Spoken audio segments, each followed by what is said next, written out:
नमस्कार साथियों, शिव की दया दिशा में सभी का स्वागत है। आज का ये प्रसंग भगवान श्री हरि विष्णु और माता लक्ष्मी जी की वार्ता का है, जिसमें बताया गया है कि जो लोग बिना कुछ कहे मौन अवस्था में किसी भी चीज का दान करते हैं, उन्हें उसका कोई भी पुण्य या फल क्यों नहीं प्राप्त होता है। अगर आपने भी बिना कुछ कहे मौन रहकर किसी भी चीज का दान किया है तो यह केवल वस्तु का त्याग है, ना कि दान की श्रेणी में आता है। इसीलिए इसका कोई भी पुण्य या फल प्राप्त नहीं होता है। तो अब इस बात को ध्यान से समझिए कि आपके द्वारा किए गए दान का पूर्ण फल आपको कैसे प्राप्त होगा। आज का यह प्रसंग माता लक्ष्मी जी का है, जिसमें माता लक्ष्मी जी ने भगवान श्री हरि विष्णु जी से दान देने की विधि के बारे में पूछा है। क्योंकि इस संसार में बहुत से लोग दान तो करते हैं, कभी गरीब को धन देकर, कभी साधु संतों को अनाज देकर, तो कभी जरूरतमंदों को उनकी वस्तु देकर, पर उन्हें उसका फल प्राप्त नहीं होता है। अगर आपने भी अपने जीवन में कभी भी एक सिक्का या फिर अनाज या फिर वस्त्र आदि कोई भी चीज दान के रूप में किसी को दी है, आज का ये प्रसंग बड़े ध्यान से सुनिए। क्या आपके दिए गए दान का पूर्ण फल आपके जीवन में प्राप्त हुआ कि नहीं? अगर आपने भी कभी किसी गरीब को, साधु को, संत को, ब्राह्मण को या फिर किसी भी जरूरतमंद इंसान को कोई भी चीज बिना कुछ कहे दान के रूप में देकर परोपकार का कार्य किया है, तो क्या उस उपकार का कोई फल आपके जीवन में प्राप्त होगा कि नहीं? अब ध्यान से समझिए। एक बार माता लक्ष्मी जी और भगवान श्रीहरि विष्णु बैकुंठ लोक में भगवान श्री शेषनाग की शैया पर इस संसार के समस्त क्रियाकलापों को देखते हुए बैठे थे। वैकुंठ लोक में भगवान श्री विष्णु अपने शांत मुद्रा में ध्यानरत थे। उनके समीप बैठी थीं श्री लक्ष्मी जी, जो अपने प्रभु की सेवा करते हुए इस संसार में लोगों की मनोकामनाओं को सुन रही थी। तभी माता लक्ष्मी जी के भक्त ने माता लक्ष्मी जी की प्रतिमा के सामने बड़े ही करुणा भरे स्वर में निवेदन किया कि उसने अपने जीवन में गरीबों को, साधु संतों को, जरूरतमंदों को उनकी आवश्यकता अनुसार दान दिया है, फिर भी उसके जीवन में दुख और कष्ट बने ही रहते हैं। उसके द्वारा किए गए दान का उसे कोई भी फल प्राप्त क्यों नहीं हो रहा है? माता लक्ष्मी जी ने अपने भक्त की पुकार को सुनकर इस बात का समाधान अपने प्रभु से पूछने का निश्चय किया। कुछ समय पश्चात माता लक्ष्मी जी ने भगवान श्री हरि विष्णु जी से धीरे से पूछा कि प्रभु, इस संसार में तो दान की परंपरा अनादिकाल से चली आ रही है। कोई भूखे को अन्न देता है, कोई निर्धन को वस्त्र देता है, कोई विद्वानों को दक्षिणा देता है, कोई जरूरतमंदों को उनकी वस्तु देता है। इन दान करने वाले लोगों को पुनः प्राप्त करने का कोई भाव नहीं होता, और ना ही यहाँ कोई दिखावा करते हैं, ना ही कोई मंत्र उच्चारण करते हैं। चुपचाप मौन रहकर दान देते हैं। फिर भी ऐसे लोगों को कोई पुण्य फल क्यों नहीं प्राप्त होता है? उनके जीवन में भी कष्ट और परेशानियां सामान्य मनुष्यों की तरह आती जाती रहती है। तो फिर इन लोगों के दान करने का क्या महत्व हुआ? माता लक्ष्मी जी के मन के विचारों को सुन बस भगवान श्री हरि विष्णु जी मुस्कुराए और मधुर वाणी में बोले, देवी, आपने अत्यंत गूढ़ प्रश्न किया है। दान केवल वस्तु का त्याग नहीं होता। दान एक भावना है, एक संकल्प है, एक मंत्र से बंधा हुआ आध्यात्मिक अनुष्ठान है। जो व्यक्ति दान करते समय केवल वस्तु देता है, परंतु उसके साथ मंत्र, भावना और श्रद्धा नहीं जोड़ता, वह वस्तु त्याग करता है, परंतु पुण्य का अधिकारी नहीं बनता। तब माता लक्ष्मी जी ने जिज्ञासा से पूछा, प्रभु, क्या केवल मंत्र बोलने से वस्तु पुण्यदायी हो जाती है?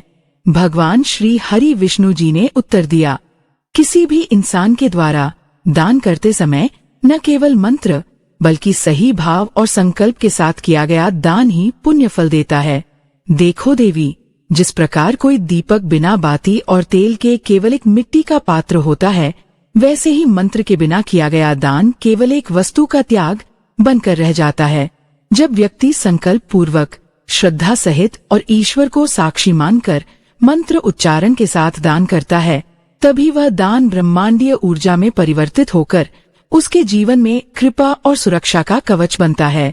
इसलिए शास्त्रों में सभी प्रकार से किए जाने वाले दानों का विधि विधान वर्णित है।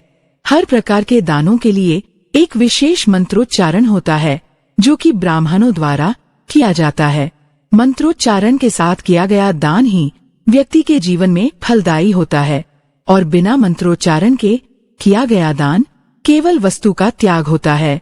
इतना सुनने के बाद माता लक्ष्मी जी ने पूछा कि इस संसार में दान, दया, धर्म कभी कभी असमय ही करने की जरूरत हो जाती है।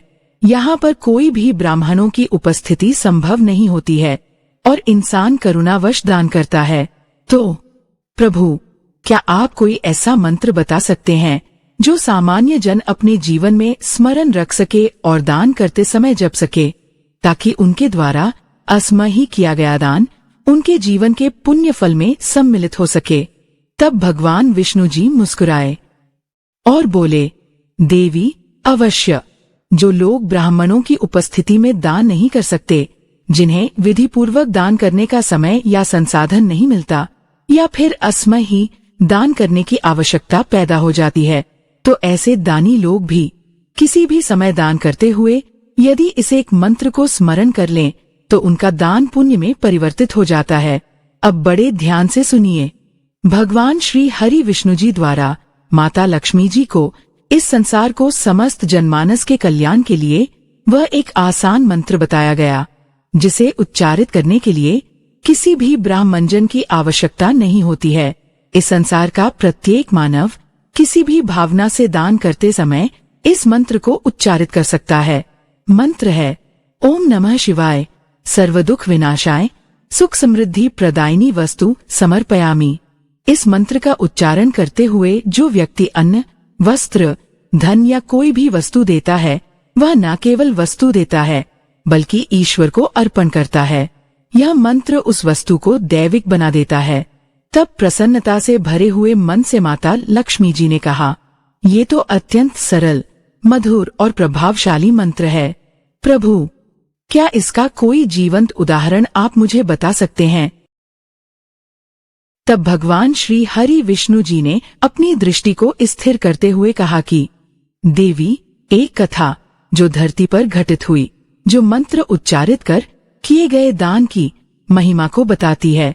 भगवान श्री हरि विष्णु जी ने कथा कहते हुए कहा कि कई युग पहले एक नगर में शिवदत्त नाम का एक साधारण गृहस्थ रहता था।